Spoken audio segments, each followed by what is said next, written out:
if you could each introduce yourself, tell us a little bit of your background, how you got to Superior, and what your role is at Superior. Danny, do you want to start? Sure.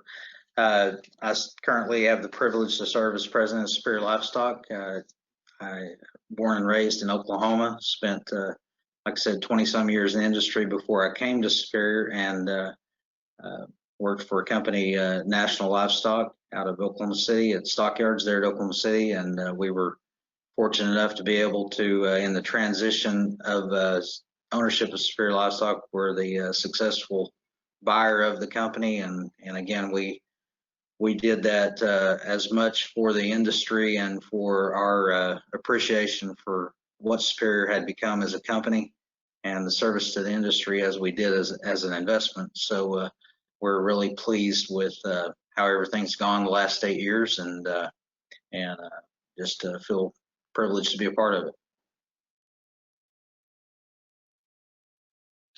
I'm Clint Berry. I'm currently based out of Justin, Texas, just outside the Fort Worth area. I've been with the company since 2013 and had worked for the Breed Association in commercial marketing for several years ahead of that, working hand in hand with Superior and a lot of their reps. So I had the fortunate opportunity to transfer from that position into a rep here at Superior, and had a lot of contacts, not only with buyers, but with a lot of the rep force. And I was blessed with those that paved the way ahead of me to give me a helping hand and a chance to start and learn as a new rep coming on board with the company on, you know, how to conduct yourself, how to acquire business, how to service your customers, the whole process. You know, this company's over 30 years in operation, and you know, the testament has been, as Danny mentioned earlier, the commitment that the employees, the rep force, and the office employees that have been here too, that have really made to our customers, because we truly feel like it's a family at Superior, and we're not just here to market your cattle this year. We're here to market your cattle for years to come and generations to come, and that's been the defining force for Superior before I even arrived, and certainly as I've been here over the past 7 or 8 years now.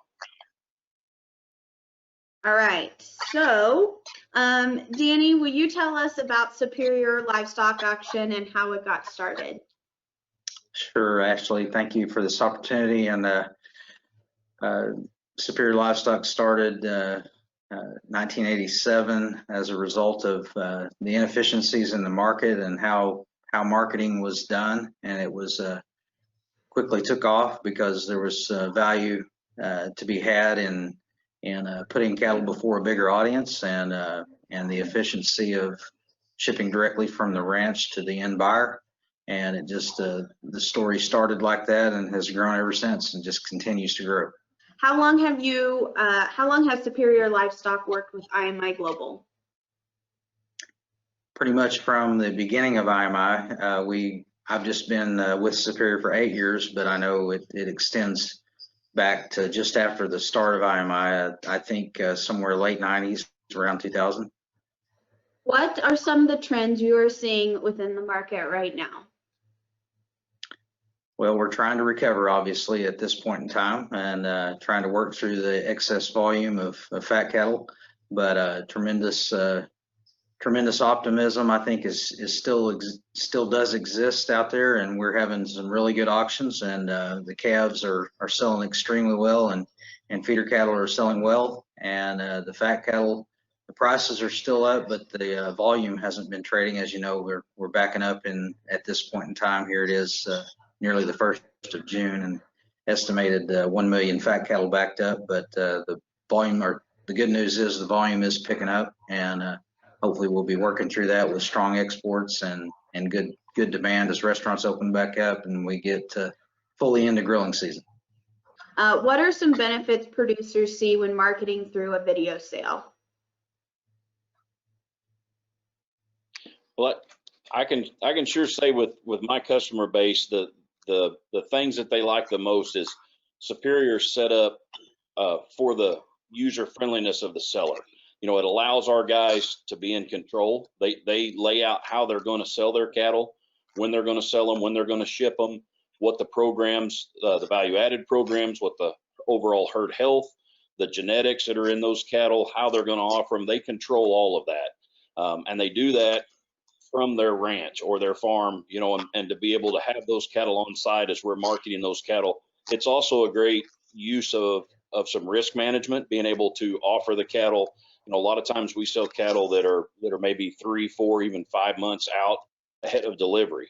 So they can take advantage seasonally of some markets that are earlier in the year as compared to when, you know, traditionally we see some of when the big runs in the fall happen, different parts of the country, that we can have depressed prices at times. And so traditionally it gives our customer base the opportunity to take advantage of that when that customer feels like that's a good opportunity for them ahead of time. And I would say that's similar to what the buyers see. The buyers have an ability to secure their supply out in front of when it's actually needed, and to be able to access cattle, as Danny mentioned when we first started, that are direct from the rancher, you know, to them. They get, in essence, you know, fresh cattle right from the operation directly to them, and that helps them as they're putting together those cattle and with their overall health and performance of those cattle while they're on feed. What are some obstacles producers run into when starting out with video marketing? And then it's a second part question. What would you recommend they do to make it easier to avoid those obstacles? Well, I would say in that, speaking, go ahead, Clint. I was just going to say that the getting over the initial fear and getting with a local rep. You know, we sell cattle nationwide, but we want to emphasize that we are a very local business because we have 385 reps nationwide, and there's one just down the road from you. And I think the intimidation of having your cattle on television, marketing them nationwide, is a little less control than people are used to having. But the great news is a local rep can come out and put those fears to rest. And once people try it, they generally really like it and realize that taking those local cattle to a nationwide market is very good. Clint, did you have anything to add to that? Well, I would agree with what Danny said there. The other issue that a lot of times you've got to work through, especially if it's been a number of years since our customers have been selling cattle, you know, in a load lot format directly off of their operation. Sometimes we have to analyze how we're going to load and how we're going to weigh those cattle, especially in a smaller operation that may be selling 1 or 2 loads with us. They may not have the facilities set up, or at least not have them in the right repair that's ready to go to be ready to load 18-wheelers, to load pots, or to be able to weigh those cattle. I mean, I know some of the new customers that I bring on, and especially in areas where it may not be as common to sell truckload lots, a lot of times we utilize commercial scales at truck stops to weigh trucks on. You know, there's a combination there. Not everybody has a certified scale on the ranch to actually weigh our cattle the day of shipping. And so sometimes we have to walk through that scenario of how we're physically going to do delivery on that ranch. And a lot of times it's a learning curve for a first-year customer as we work into what works best for them and their crew and the overall health of the cattle as far as like reducing stress loads on them. All right. So either one of you can answer this question, but for a producer that is interested in adding verifications but concerned about the extra work it might take, what do you say to engage them and start the conversation?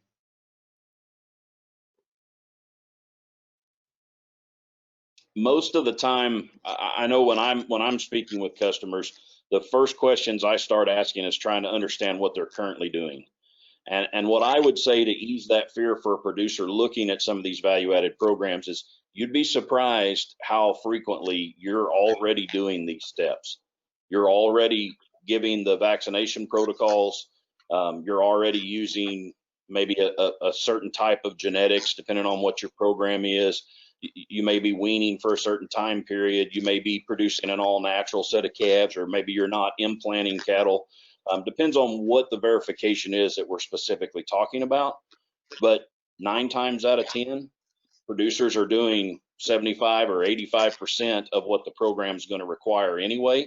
It's just the verification of their management that is needed. So a lot of times it's very small changes. It's not typically a big drastic change.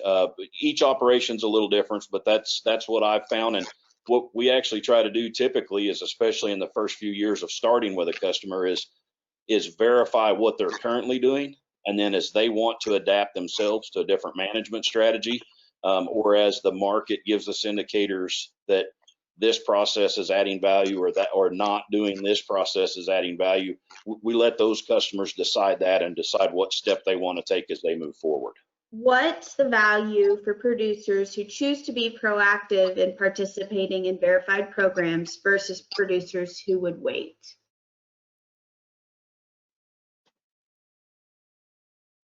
I would just say that the time has come.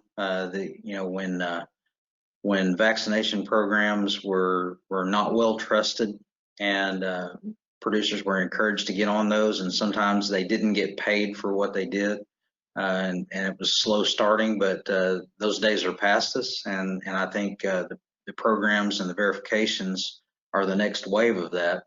And those who got on the vaccination programs early, we're glad they did, and those who have gotten into the other value-added programs are glad that they have also. And in addition to that, you get into times like today. Here we are in late May, and as we mentioned earlier, the fat cattle are backing up, and shackle space is a big deal. And the more organized you are, and the more programs that you have, those people buying those program cattle have got space for those cattle prearranged for the most part. So the cattle that are high-end program are finding a home in the slaughterhouses where other cattle are struggling. So it's adding value to those cattle as feeder cattle and as calves because the users know that they have a home for them. Yeah, I would agree with what Danny said. It's the thing that the value-added programs do is it gives flexibility to a buyer. I mean, you've got to realize in most cases, a buyer is buying a calf, let's say in one of our big summer auctions for a fall delivery. That calf's going to be on feed 150, 200 days after he receives him. So a lot of times you're talking about a buyer purchasing an animal that may not be harvested for 10 months or a year even at times. And so the day they buy them, they may not exactly know how they're going to harvest that animal. So, some do, some have a specific plan. Some like the flexibility and the fact that they can take an animal with verifications to different programs and have the flexibility to sell in one or many of them. That gives them some flexibility in their management side and the ability to recapture the value that they paid a premium on those feeder cattle when it comes time to harvest. And I think that's a big part of it. Is that's part of what helps differentiate those cattle in the marketplace. Is it takes some of that risk off a buyer that's making a decision multiple months out. When you are speaking with a producer about verification programs and bundling those programs for better marketing opportunities, how do you explain bundling and the value associated with it? And if you guys want to reference any of the programs like the Feeder Calf Preferred, Superior Verified / Source and Age, NHTC Verified Natural, Beefcare, and the export opportunities.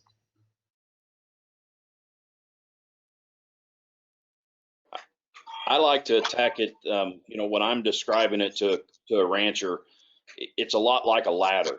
It's steps on a ladder. You've got to understand, because this does get lost in translation a lot of times when you have a conversation with a producer, that not every value-added program is the same. Not every value-added program is a never ever, no antibiotics, no ionophores, no implants. There's multiple steps along the way that you can get there. There's a value-added program for every program or every operation that's out there in their management style.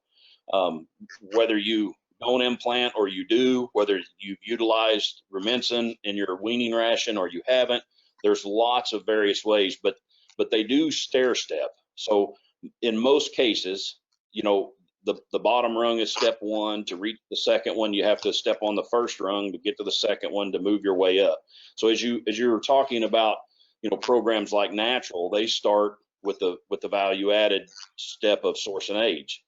So that's source to the ranch of origin, and then they move into the beyond the NHTC, the non-implant status, and the export eligibility status, and a lot of times they include a breed composition depending on what kind of cattle they are. So they also include our VAC protocols, which is the foundation of all of the value added programs. But they take those steps and work their way up. So you might want to market your cattle in a program that's on rung number 2, and another guy may be offering cattle that's on rung number 5, because everybody's management style is different, and you don't have to do it the same way, but there's flexibility there depending upon what program fits you as a producer. And then we market those cattle in those programs to the buyer base. I would add to that, Ashley, that I like what Clint said, and just add to it something that he already mentioned, which is you may already be doing a lot of this. So, bundle together what you can this year and think about what you might want to add next year if you don't qualify for it this year. There's value to be had on almost every operation right away, and then you can add to that as the years go on. So Beefcare is our newest verification program that we launched this year, and it is the first industry-based producer standard for sustainability. What changes do you think this will make in the industry, and what do you think it means for producers in the future? I'm particularly excited about this because it is an industry-based program that comes from the industry, and I think we've seen the value in this type of program that came more from maybe the consumer side, where this is coming from the industry side. The reason I want to point that out is because we need to take care of our industry. We need to be the ones who are promoting what's right for our industry, and in keeping in mind the consumer demands in that, but also taking it on from a within the industry perspective rather than from outside the industry.